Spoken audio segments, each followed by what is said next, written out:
Welcome to Island Connections. What?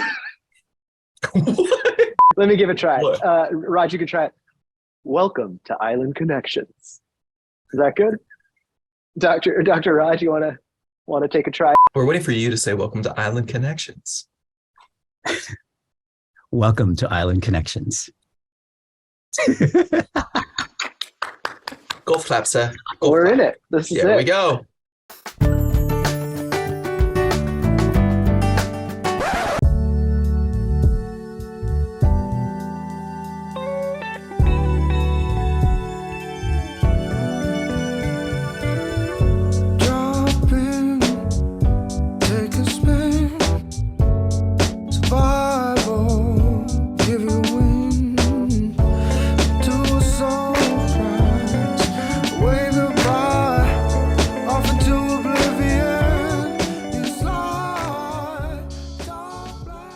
Welcome, everyone, to the first episode of Island Connections. We are your hosts. My name is Rod Labrador, and today I am joined by these two gentlemen. Please introduce yourselves. Hey, folks. My name is Ethan Caldwell. I'm Ruben Campos. And we're all part of the Ethnic Studies Department. And today, we're wanting to do a couple different things. First of all, we wanted to say thank you to our previous host of 22 years, Ibrahim Aude. And we have prepared this supercut of Ibrahim from the past several years.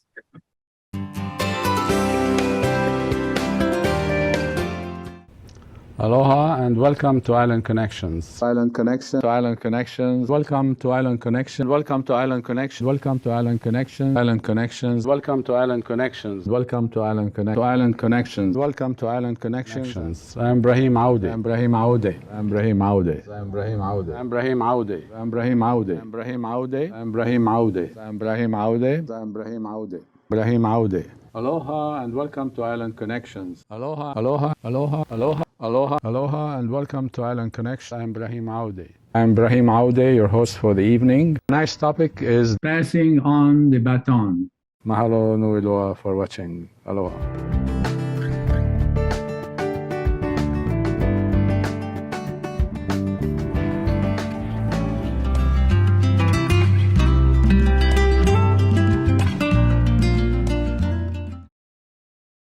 So as part of our first episode, I wanted to take a little bit of time to introduce ourselves as the new hosts.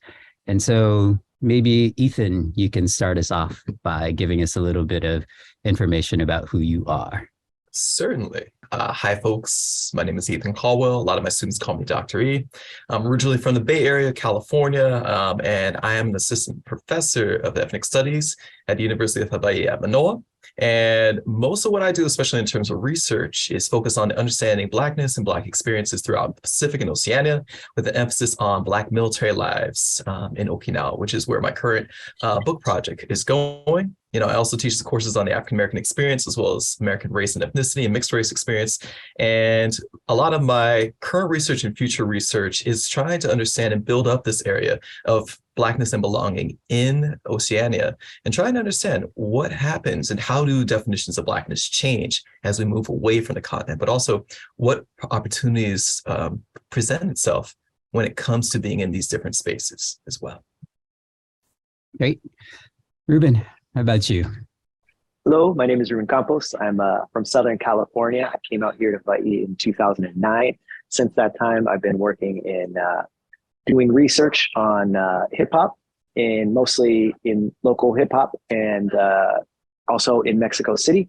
My larger project studies sound, music, culture, mobility, all sorts of other things in the ways people come to define themselves, define their politics, and define their sense of place through mostly the reflections, the resonance with sound.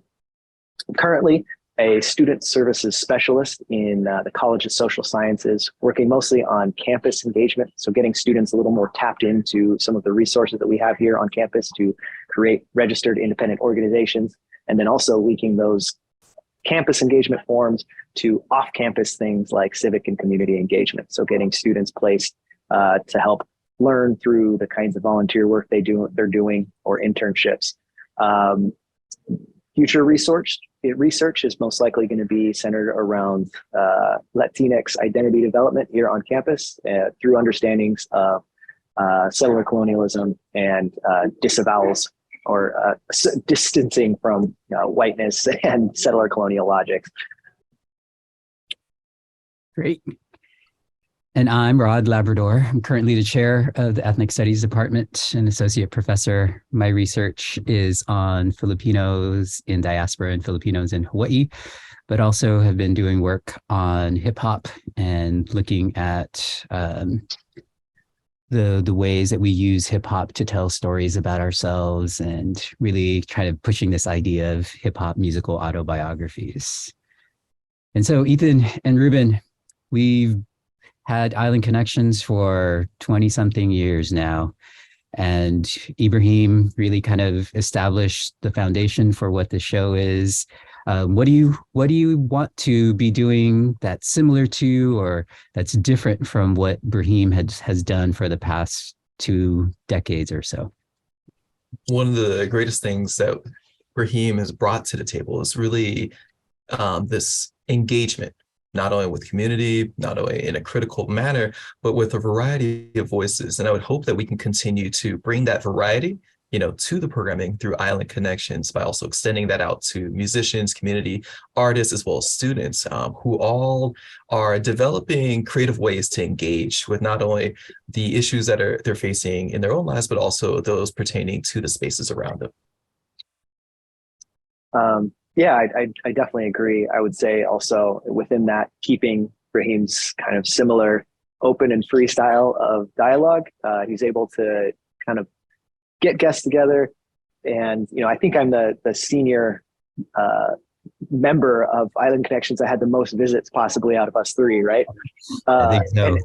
And every time I went on that set, I just felt so kind of invited, like just super happy to be there and didn't, was able to improvise, but also have a really good conversation with people that also were interested in the things I was doing, and then could also teach me about the things they were doing. So hope to keep that going. Yeah. So what were some of the episodes that you were on? I think for both of you. Yeah, you want to?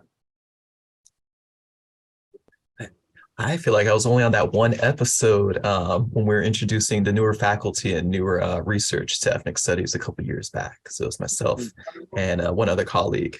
We had a wonderful discussion, kind of also looking at these intersections of how militarism has an impact on different communities. And Ruben, I think you and I were on an episode together. Yes, yeah, talking about hip hop musical autobiographies specifically. So that work continues. Yeah, I think that was when we were just kind of developing that idea, right? But I think you've been on for other things, because I think this is also one of the really great things that Ibrahim brought into it, right? Where he was really kind of highlighting the work of the department, highlighting, as Ethan was saying, highlighting the work of the faculty, but also of the students and of our alumni, and really kind of bringing in together folks from the community, asking and addressing a bunch of different issues and really like contemporary kinds of things, right? Current issues, current events. I think those things will be really important. And I think part of what we want to do is kind of continue some of that, but also bring in some creativity, some art, some artists, again, bring in, as Ethan was saying, bring in students. And I think really kind of in line with the work that the 3 of us have done together. And that's the Pau Hana Sessions.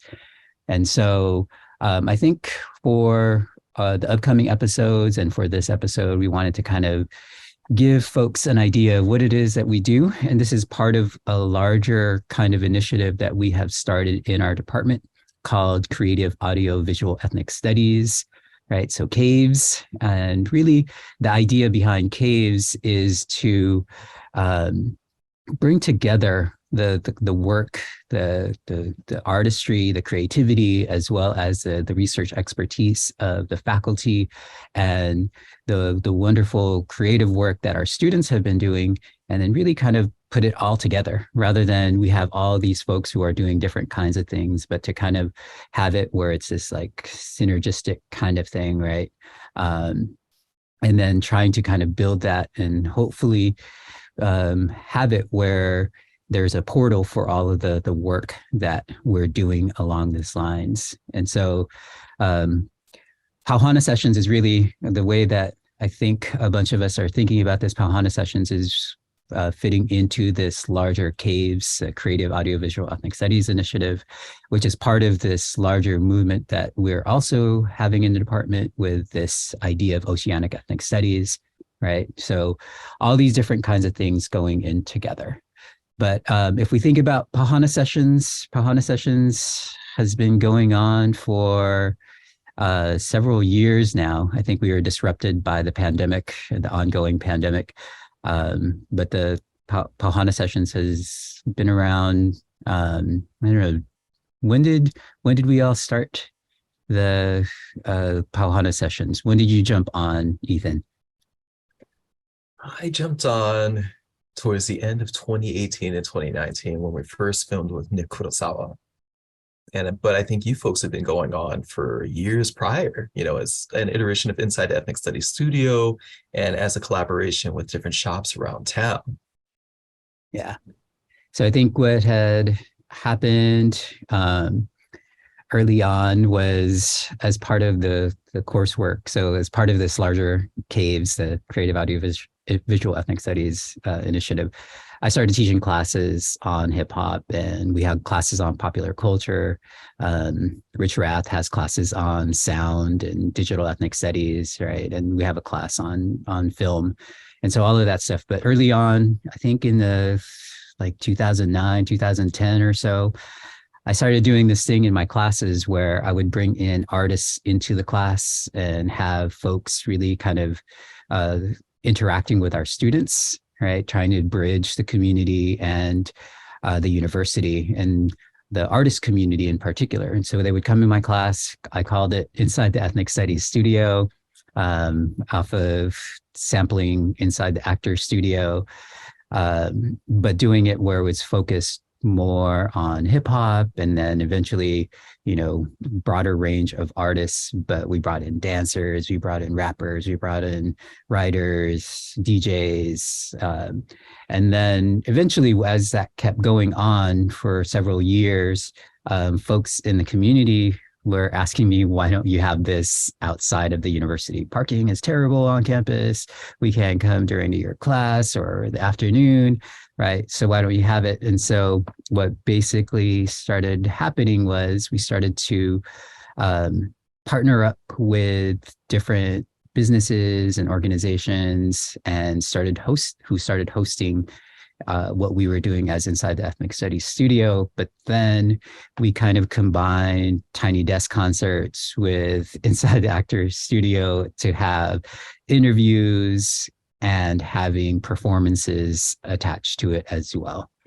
And then, so we would have folks as much, I think, different groups of folks. So like About the Goods early on, we held events at the Light Sleeper store, right? And so pairing local businesses with the artist community and the university and really trying to do the ethnic studies thing in a different way, and trying to get folks to have conversations and to talk about their music, to talk about artistry, talk about current issues and things.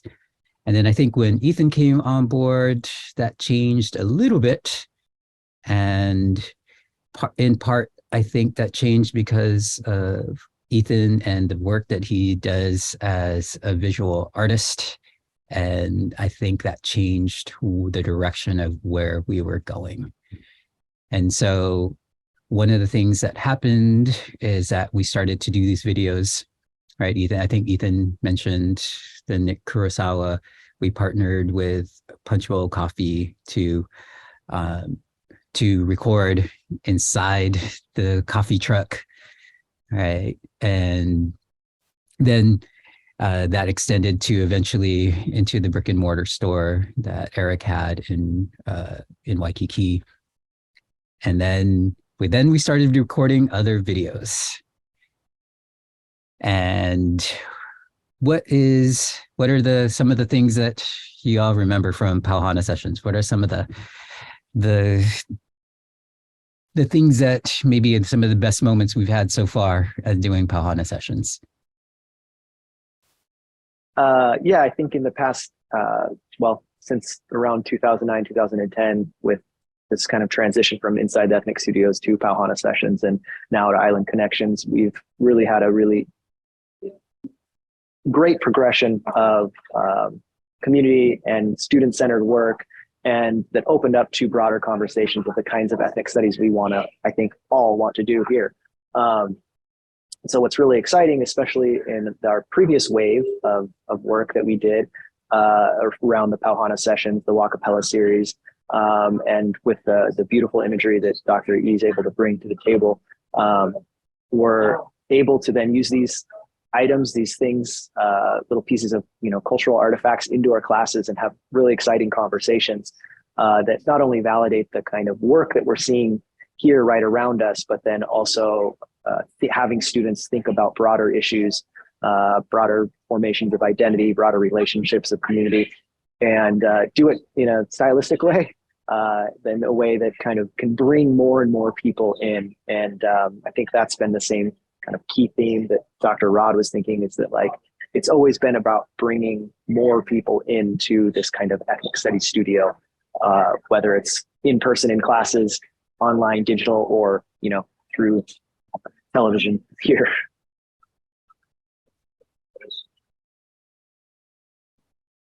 Just to add a little bit to Ruben's sentiments on it, I think it's absolutely spot on. The idea of bringing folks in and thinking about how to engage them becomes such a crucial and foundational way to how we collaborate with the artists for Pau Hana Sessions. And I think it also becomes another way to engage the senses with these individuals, but also with the audience. Because not only are we thinking about what they're hearing, we're also crafting what they're seeing, and also how that's all working in a sort of dialogue with the artists themselves and what they're expressing through their music, through their body movements, and so much more. And I think being able to not only bring that to the table for the community, but especially for our students to break down in a more critical manner becomes a wonderful entryway, especially for a lot of students who don't know these artists or don't know these issues, to actually care about these issues and to actually understand firsthand what people are saying about what's going on around them. Maybe it'll be good to kind of look at some of your favorite videos that we've done, and so then people get a sense of what it is that we're talking about, and we're not just talking about it. And so, Ruben, what is the one that you chose? Yeah, so the first video that I really ties up this like nice little package of what Pau Hana Sessions was able to do is Gala Race Oceans, which we recorded with at Cal Poly Pomona with the help of Dr. D'Amico out there. And what was great for this video is not just the message of kind of having her have to be constantly working, constantly connected through these oceans, kind of undermining these kind of expansionist logics, right? Was this really cool moment where we have her friends, like her community of students, working to actually cross our little field of vision and recording those sounds in the hallway. And it, for me, I'm a sound nerd, so there's so much wrapped up in more than just kind of recording her in this hallway, but getting this crazy echo, and then understanding that it's all part of a much larger campus, and then seeing all of her friends in the recording process just being so vibrant and so excited about something deep, but also something entertaining, exciting, and then of course Dr. E's visuals. So let's play that. Good intentions, the name of a man with a ship and a vision. Hard to a goal he aims, to conquer the world with his poison. A woman wants to be free. The land she belonged to was bruised. She chooses the man in green, a last name in to lose? Why are we drawn to the ocean? Why do we set our eyes and see? Why are the places that I've been not good enough for me? We're always looking to heaven and stacking up our pleas. Why can't I find satisfaction with what's in front of me?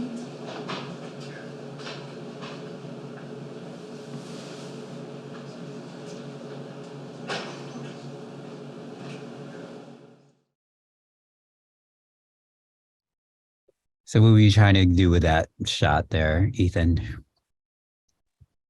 I think part of it was as I listened to her lyrics, there's a certain sense of solitude, there's a certain sense of loneliness that you almost get from it. And I continue to ask myself, well, how do we capture this and reflect it by being as minimal as possible, but still keeping it immersed? And I think, one of the things that we see or think about when we're doing these Pau Hana Session videos is how do we always maintain this sort of balance between the artist and the music, but also the scene. And I think for this one, we're in a busy hallway adjacent, but this is one of the, how do I say, this is probably one of the few spaces that we could be where we could really hone in with her and be present with her in a particular way that allows both, a way for us to craft the viewer to only see her, even if there is, folks passing by and passing forward. But I think, on my end, it was just about, let's just try to be as minimal as possible. Let's just focus on her. Let's just go ahead and continually move in towards her as much as possible. But also, how can we then take the colors away, for example, so that we're not really focused on the coloring. We're only focused solely on the artists and their imagery. Yeah, I also like that, I think Ruben was talking about the friends coming in and out, but the friends coming in and out are sort of like the waves, right? Because then you can hear the wind, you can hear the rustling, all of that kind of thing. And I think it really kind of captures a bunch of the different things. And I think Gallery she was kind of excited when we were talking to her about our department and things. And she's like, she basically said, oh, I have a song that'll fit. Right. And I think it really kind of matched what it was that we were trying to do. And then trying to make sure that the visuals, the sonic parts were all matching with what the song that she had. Ethan, do you have a favorite from the projects that we've done? One of the videos that always stood out to me was the collaboration we did with Roderick Ramos, Luckily We Live in Hawaii. And, as someone who was a graduate with an ethnic studies degree, it was always interesting to see this sort of talent, being a part of our department, especially before my time. But when we were given the opportunity to speak with her about this particular creation, and this is part of the Poetry for Mānoa Poetry sort of challenge that was starting to spread throughout the social medias, it gave us a chance to not only create something that I felt was profound and important, but also resonated beyond just one community as well. And so let's go ahead and cue it up. Lucky we live Hawaii, where we can sit at the beach with sandy toes, sun and sky, Hawaiian flag waving relentlessly above us. While Kia'i offer their bodies to the Mauna and Kupuna sprawl on their bellies shortly before being carried away, zip-tied and arrested, to be sent off like criminals for protecting what is sacred, what is ancestor, what is life. But lucky we live Hawaii, right? Where we can sit at the beach with sandy toes, sun and sky, Hawaiian flag waving relentlessly above us. While Kanaka chain themselves to cattle grates in freezing temperatures, and Mānoa Hine lock arms under the scorching sun, while keiki are cradled and cared for so that they too may deliver their love for the Aina. But lucky we live Hawaii, where we can sit at the beach with sandy toes, sun and sky, Hawaiian flag waving relentlessly above us. while ohana are pitted against one another, and Olelo Hawai'i is uttered in disgrace to erect TMT, to desecrate, to further the erasure of another native peoples, while we sit here at the beach with sandy toes, sun and sky, Hawaiian flag waving relentlessly above us.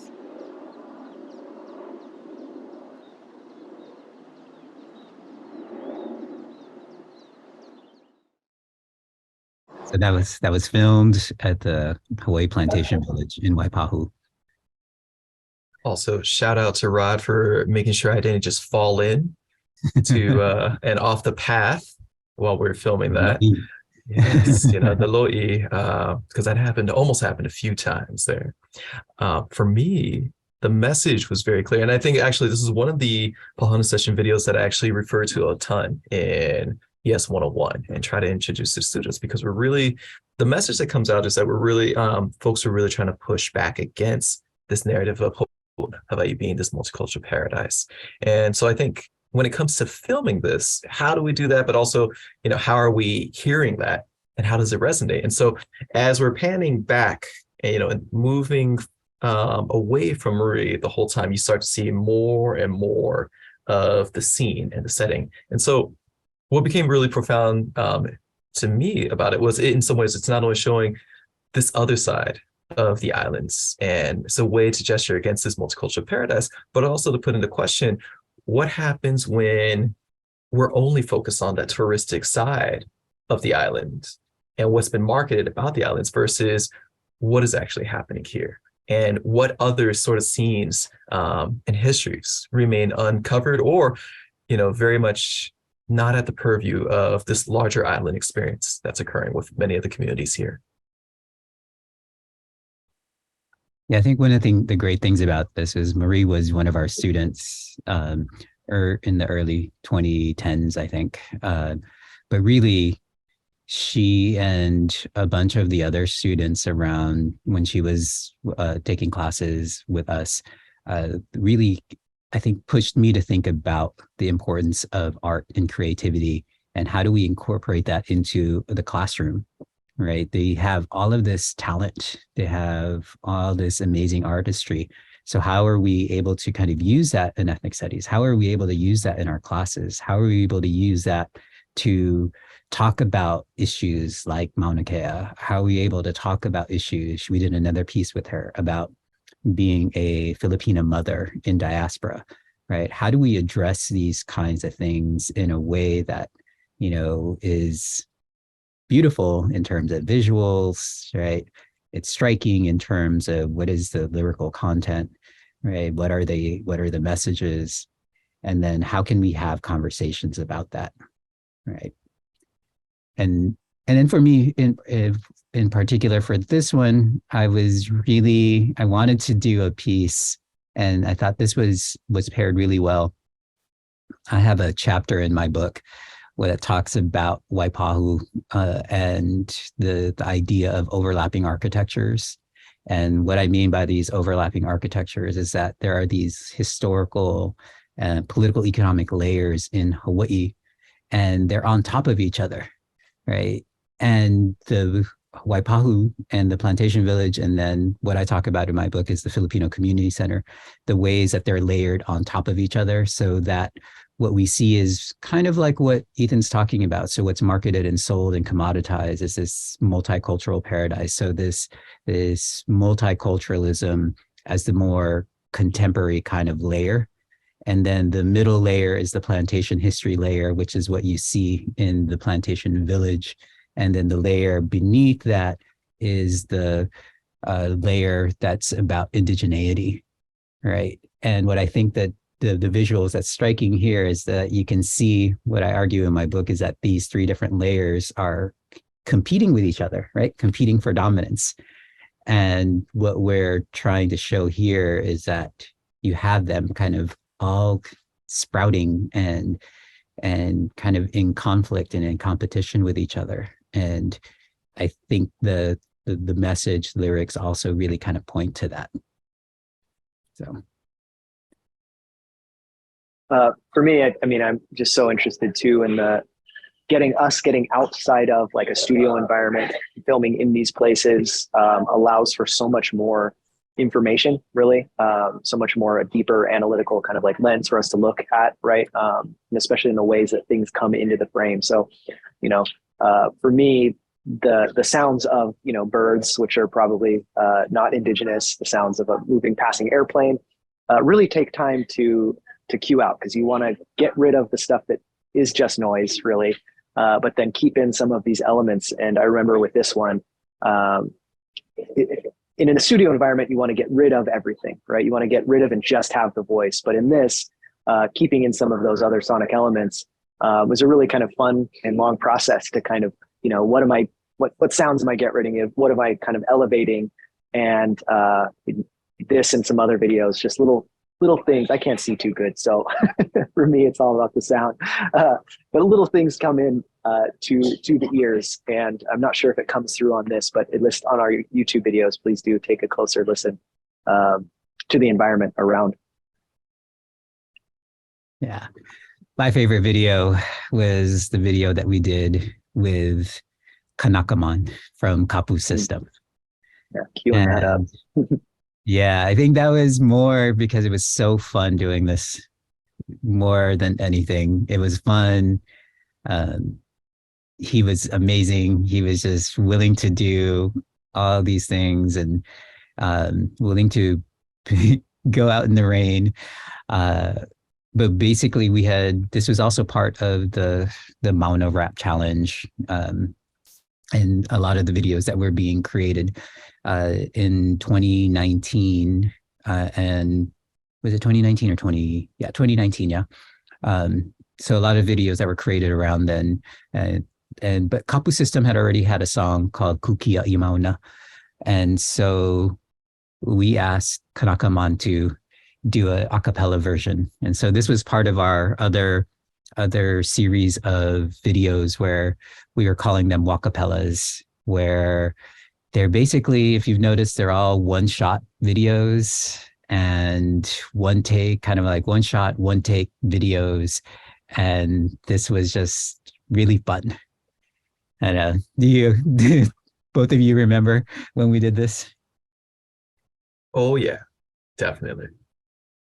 Yeah, but I think it was great because on the one hand, you know, like we were talking about with Marie's, where there's message, it's all deep and having all these kinds of things. But then the other part is it's also fun, right? It's fun. And then you have these amazing artists who are just like really great.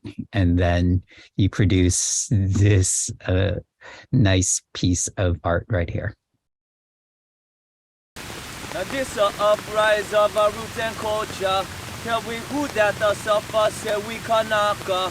But we watch they contaminate the aina. From Pohakuloa down to Makua. And now they want continue right up on we Mauna. Suffocating our aina just like emphysema. Them tell we build, we cry aloha aina. They want go back to we show kapu aloha. Hawaiian making out, we putting on the pressure. Better sound the alarm kanaka in a danger. War crimes ever since King Kamehameha. Pinili uokalane King Kalakawa Dembaku. Kia imauna imua aloa akale okalana kila. Kia imauna this a levication. All of your and to your Aina warriors. Now this one big kupuna, kapoe of the land, cause still a wire man, still stuck in a separation. Now for wire man die cause of heartbroken. Hawai'i is a captured land, we didn't want it. Genocide Hawaiian, we didn't want it. Illegal occupation, we didn't want it. Right up on the mountain, better back way with your vibes stun. We doing this for the next generation. Now alaka is setting the foundation. So long Hawaiian man sitting in a patience. Ku'e kanaka this a revolution. Kukia imona.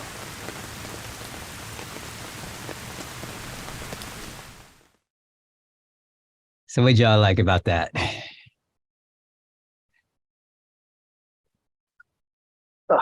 for me, that one was, there's so much going on. And yet it's all just like, it's almost like a duet with the rain coming in, him just his mouth filling up with water. And it also really gets me thinking about, as our conversation outside and behind the scenes of these, to think about, it's not just fun, but in conversation, we were learning with Kanakaman how, and thinking through kind of oceanic ethnic studies, how reggae really revitalized or kind of encouraged him to start thinking about his own indigenous identity. And so, in a very small conversation on the side, we start thinking past things like appropriation, and we start thinking through things like oceanic blackness and how presence and absence. That was one of those moments where, I feel like, we probably should write, a full in-depth, long, in academic paper on that, because it's just such a nuanced moment in Pau Hana's little history. I don't know. I can't. Yeah, I'm gushing. Take the water. Because I think in the little bit of time that we were able to spend with him, there was a ton of conversations that we were having, right? So the obvious one is sort of the role of the university in terms of TMT. And there's a reason why we filmed right outside of Bachman, and you see the protests at the time, right? Everything, trying to capture all of that. But yet, the rain wasn't going to stop us. It wasn't going to stop him. And I think really having those kinds of conversations, I think you're right. It's really important, because I think then that's the kind of things that we're able to bring into discussions with our students when we're showing these videos in our classes, right? So, maybe like Ethan can have these conversations about what does it mean to be Black in Oceania? What does it mean to be Black in Hawaii, as something I think that he was mentioning in his introduction. What does it mean to be Black in Hawaii? How is that different from growing up in the Bay Area or in Okinawa or on the continent in general, right? Definitely. And I think, another aspect of it too is what becomes the sort of long-term trajectory that's connecting a lot of these island communities, especially as they're pushing back against colonialism, occupation, and more. And I think, Kanakaman really tries to not only embody that, but also really share that with us in this piece. There's so many different lines that come through to help, make those sort of connections that are longstanding, not only to what he's doing in the contemporary, but also to how music has been such an important part about resistance and movements and change as well. I think for me, anytime I look at this video, I keep thinking about how much rain was coming down as we're, linking up with him, looking over wait, is this actually happening? Are we going to film in that? Are you down to film in this? And, I remember looking at all of us going, how are we going to do this? And we found a way to do it. But there's so much in an immersive quality to it that we were able to, I think, bring to the table, in this collaboration. The sound of rain throughout the whole piece becomes another voice, in a certain way. The way that the protest is occurring, and even if we're not seeing the people in the protest, we're seeing so many of the markers for it in the background as well as in the embodiment, and the constant, notion to push back and think about the Mauna and think about the Aina, resonates so true as we're listening to his lyrics that, it was just in many ways, I was struck, but also I continue to, have a sense of awe as I look back on, how we were able to bring this all together with Kanakaman. Yeah, and it still seems relevant now. Just to think through water, when Mauna Kea was something about land and place and all this, but, now thinking of that through water, and to see that not water as a deterrence, not water as a kind of something that was stopping us, but as a necessary part of that, I think really kind of resonates today with the contemporary kind of landscape of politics and resistance in Oahu, thinking through water. But again, I'm talking about Red Hill, right? I am talking about Red Hill, yeah. Indeed. Yeah. And I think that's one of the great things about about these videos, right? Where we can talk about the process then and what was the issues people were talking about then. But yet it can, just like with this, it really connects with contemporary issues, which again brings up ethnic studies and what is the importance of ethnic studies and what ethnic studies does and what these kinds of creative avenues, how they can bring us into different kinds of conversations or the same conversations, just in a different way, right? A different path. And so, yeah, but I think I was going to ask the both of you too, because we had another version of this song, right? Where it wasn't in the rain, but we were walking down the hallway. Oh yeah. It was, and I remember us battling lighting and just the different echoes that were going on. But also I felt like there was a certain way that we kept looking over at the water, like, right, why aren't we doing this? Why aren't we out there? Because when you're in a hallway, in some ways, you're also disconnecting yourself, or at least in that particular scene, we're kind of disconnecting ourselves from visuals that would not only enhance, but also drive the message home. And so on the visual side, I always continue to ask, as we're working with these artists, how do we bring more life to their message? And how can we reflect that, within the frame, but also beyond the frame as well?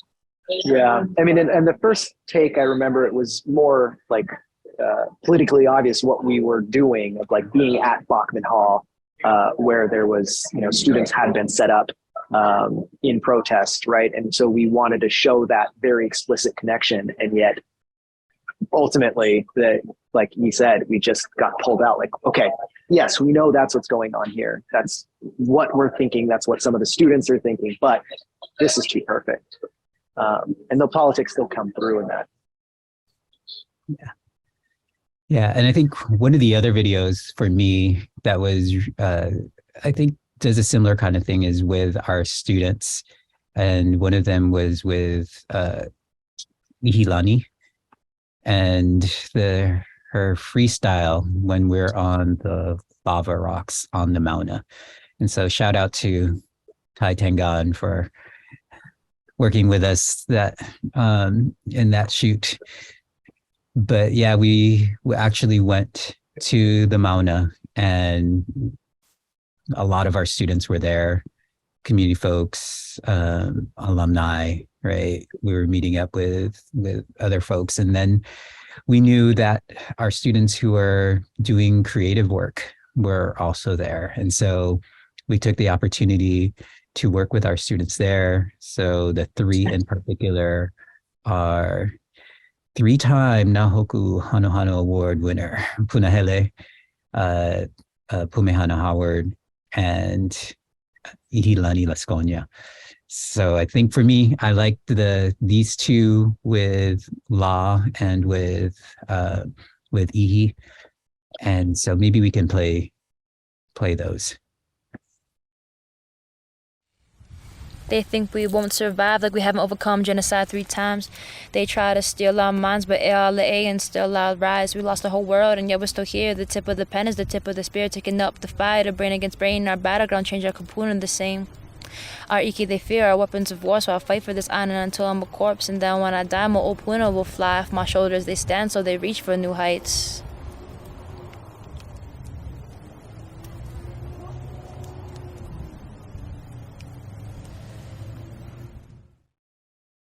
Yeah, for me, I think first and foremost, it's Ihi's flow. And I think that's what the thing that just kind of struck me in the beginning. And also because I know she had just kind of written that. And so it was kind of a freestyle thing and it just came out wonderfully. And then to kind of pair that with the visuals, with Ethan's visuals, where sitting in the lava rock, kind of this idea of kipuka, right? Emerging from the rocks and the kind of sprouting, and both you have this simultaneous kind of destruction and production. And then out of that emerges something beautiful. And so for me, that's what I think really what that kind of represents for me. Do we want to go to the next one, or should I share? You can share what you want. Yeah. For me also, it's kind of one of those behind the stage things, is the ways in which these projects have been transformative, not just for, I think, those people we're filming, but also for myself. As a person not from here, as, a kind of temporary settler, as somebody that's, but also someone that's trying to kind of pay my dues and give what I owe to this place. I've spent years and years doing this kind of work, working with students on campus, off campus, working with Indigenous students off and on campus. And that was one of those moments, going up to the Mauna and being part of this very important, sea change moment in Indigenous Hawaiian politics, island politics, to actually also not just kind of I think, firing off the word aloha anywhere and anywhere like I can, right? Which so many tourist places do, which, certain people do without really thinking deeper. I've kind of steered clear from those kinds of displays, right? But then to be up on the Mauna and to actually share honi was the first time that it really felt like, okay, I'm in a truly Hawaiian place of learning. And, to be a part of that and contributing in a very small way was, just changing, transformative. And so both of these videos really represent that kind of moment, I think. Now, I have to echo and agree with both of your sentiments. I think there's a certain way that, oftentimes when we're not of the land, we forget about our connection to it, or even our positionality surrounding it. And so being on the Mauna, but also in some ways being invited, to be there and to be able to do these videos as well as others, really became an opportunity to also understand what is actually happening in Mauna Kea in a way that goes beyond just, what mainstream media or what is being said and talked about in regards to it, but then saying, so what are people creating? What are people who are there actually trying to share? And what becomes our way to help share that, as one part of, many sort of little details that need to happen. And, like Ruben said, I think that also gives us a chance to also reflect on our own, not only positionalities, but responsibilities to, this island that we call home, especially as settlers. Yeah, I think part of it too, for me, is that oftentimes as professors, we're always like, yeah, we got to learn from our students. But this was actually, yes, we're totally learning from our students. We're learning from our students, learning from the community. We're being schooled.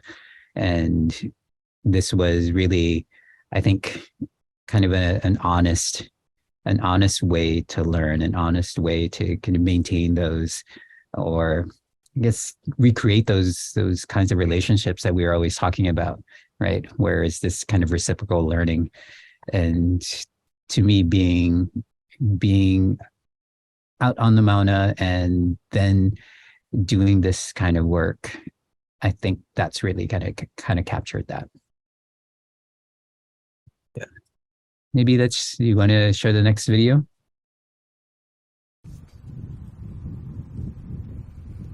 E ho ana o luna e pi'i ana o lalo e hui ana nā moku e ku ana ka paia. E ho ana o luna e pi'i ana o lalo. Tomaka naka hui pu and hume ya malo. Huli kalima I lalo. Makau kau ki kipi kalo. Pai pai ho na papo haku. Inui ka vai ava straight out your apu. And don't forget to keep your aloha kapu. Na kane na wahine a me na mahu. Kukia I Mauna.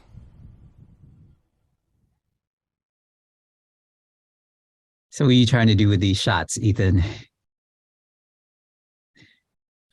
I think up to this point, so many of the works that I had seen created, really put Mauna Kea in the foreground to a lot of what was happening. But I was also then saying, well, what about the actual site that people are on?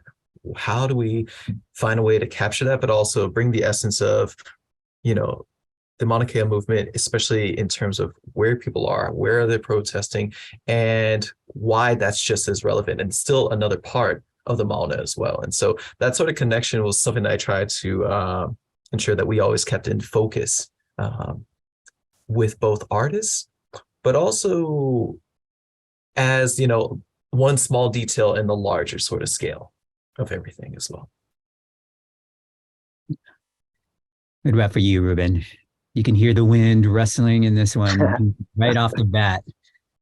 Yeah, and that is just one of those things that I mean, at this point, well, to be honest, I usually just follow and try to not mess up shots. So if he decides I want to see something, then I'm like, okay, well then how can we record that and hear it without being in the way? So I just haven't gotten good, I think, at getting out of Dr. E's way, because I mean the visuals are of course primary, but so finding all of these and getting these, it really is just kind of like tagging along and getting to be lucky to be a part of, I think, year 2 kind of production mind, and then me just kind of nerding out with some of the EQ stuff afterwards. But yeah. It's always a collaboration between the sound and sight. Always, because the sight is nothing without that sound, and I think always, having that kind of interplay at hand where you hear the rustling, but also recognize that, what some people would see as emptiness is also this richness became so paramount. And so for me, it's like, how do we visualize that, but also still bring power to those, words as well. Yeah, I think for me, for this particular video is really kind of like the mixing of Hawaiian chant with rap, right? And the kind of, what does that mean? What does that look like? And what does it mean when you're both doing chant, doing oli, but yet it also sounds like rap, right? And to me, I think that really kind of speaks to the complexity of both art form, but also of identities, right? What happens with our students? So our students who are coming in with all of these different kinds of identities, these different kinds of politics, what can we learn from them? What is it that they can tell us? For some of us who are like a generation apart from our students, what is it that they can tell us about these things that we've been studying and researching for the past several decades? Because yeah, we're supposed to be the experts, but the students are bringing in tons of information, tons of knowledge into our classrooms. And I think this really affords us the opportunity to learn from our students and to learn from them in a really kind of authentic way, right? And really for us to kind of honor and value the knowledges and all these things that the students are bringing into our classroom, whether our classroom is inside George Hall or the classroom is out in a mountain, or a classroom is out during a protest, or the classroom is out during an event, right? But looking at all of these different kinds of environments where we can engage in different types of learning. I also am really appreciative of the fact that so many of these recordings allow us, I think, to cut through a lot of the academic aspects of these discussions, right? So when you think of things like, appropriation, or what does it mean to have, olelo, like chants and then the hip hop mixing together, we can have these conversations from an academic perspective, but it becomes so much more rich when you have a student showing us, stop that, here is this thing I've made. Right? Let's talk about this, or listen to me. And, then all of those things, of course, are still relevant conversations to have. And that's what we're doing, taking these apart. But now we have this thing that says, all of that is just academic. Here's this thing that I have, Right. Yeah, and I think you and I have been having these conversations with a bunch of the local artists, right? Where we come in with our ideas. Let's talk about hybridity and multiplicity, and let's talk about all of these different things. And they're like, well, I'm doing this thing. You might call it something else, right? But I think in some of the kind of suspicion that a lot of artists have of academics coming in is that we tend to write about them, but don't really kind of not even consult, but have conversations with them. Right. And so I think this is one of the things that we've been trying to do a little bit differently, where our starting point is we're going to learn from folks. We have ideas of what it is that we want to do, but what usually happens when we're out there is not the things that we plan. And because I think we take to heart that we want to collaborate with folks. And so if people coming in with ideas, then that's a totally different thing. Which I think brings us to our last video. And the last video is with Scott Otoro, Nick Kurosawa, and Marianne Ito. And it's a song called Midnight Diner. And actually, I think this would actually kind of hopefully can become sort of what the Island Connections idea can be, because the song is inspired by this Japanese TV show, Midnight Diner, and where the idea is this is a place where people are coming into, maybe Ethan, you can help me with the description of the show, but people are coming in like at the early morning hours and are basically creating community, right? And folks are having conversations over food, having, being vulnerable, being honest, right? And really having these kinds of conversations. And I think that's the basic idea that that Scott, Nick, and Marianne wanted to kind of get at with this song. But what do you think? Did I get that, Ethan? I think so. Let's cue the vid.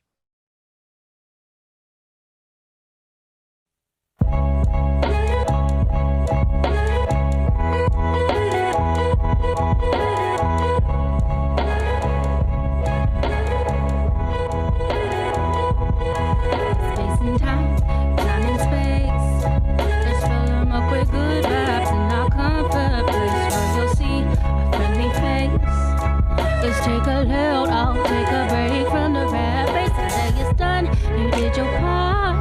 The night is cold, just you do matters of the heart. So come with friends, or come alone, and take a seat. This will be a home away from home. Da da da da da da da.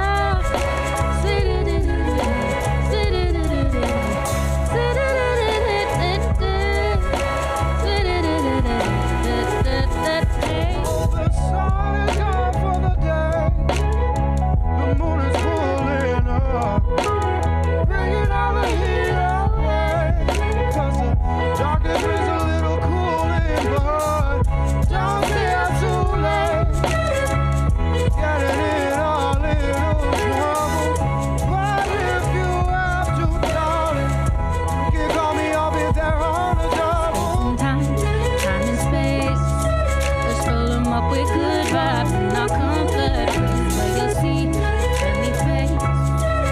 Take a load, I'll take a break from the rat race. The day is done, you did your part.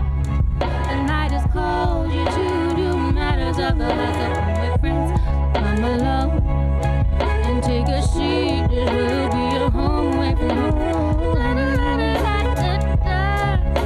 Sweet it it it, sweet it it it, sweet it it it it, did it it it it.